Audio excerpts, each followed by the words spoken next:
Several years ago, there was a saying back when Obama was the president that he was the best gun salesman out there. And there was a lot of truth to that. As the president would make remarks or threats, then it would cause people to go out and buy a lot of firearms. And obviously, putting aside the massive purchase of firearms a few years back because of the pandemic and just all the things going on in this country over a year or so that caused really everybody to go out and buy several guns.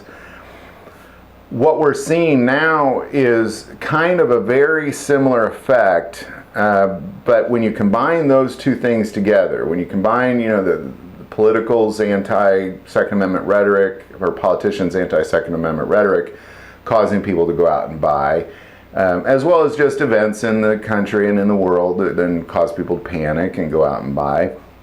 With those things passed, what we're kind of seeing now is a combination of those two. We're seeing a country where people are very uncertain, and in addition to that, there's a lot of anti-Second Amendment rhetoric, and there's a lot of anti-Second Amendment conflict going on within the government. With the recent Supreme Court announcement, it just fired it all back up again.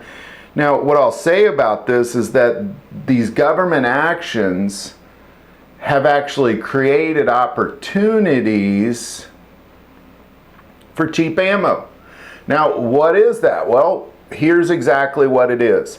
There's an influx in purchase of firearms. So we got that because of political rhetoric. So we got this influx in firearm purchases right now going on just in the last 2 weeks, starting up.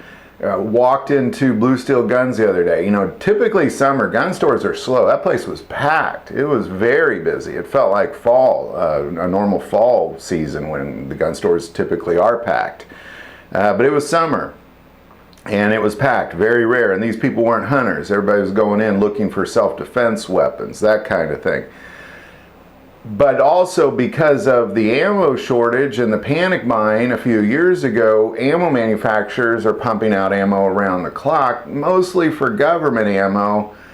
But they're fighting tooth and nail, according to them, to do everything they can to put out as much civilian ammo as humanly possible.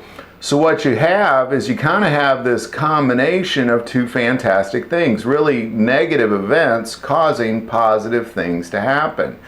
And what we're seeing is because of the influx in purchases of guns, when that takes place, as long as it's not a supply and demand issue like panic buying, when that happens, of course, prices are going to go up. But typically when demand goes up, prices are going to come down a little bit.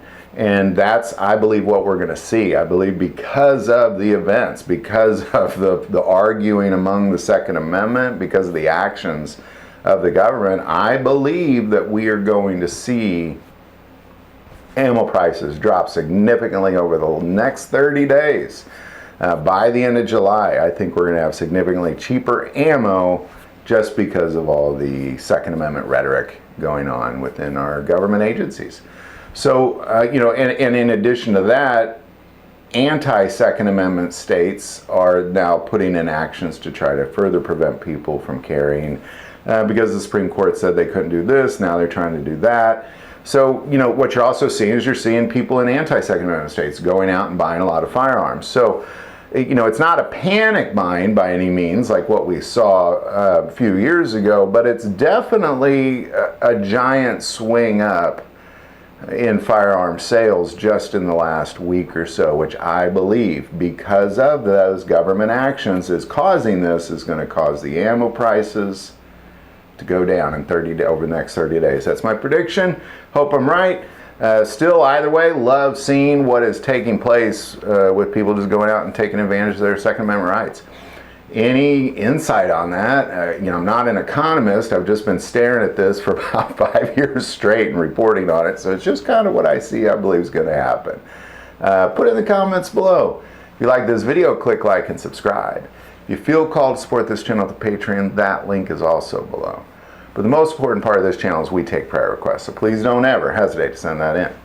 Thank you for watching this episode of God, Family, and Guns. And as always, love God, love your family, and love guns.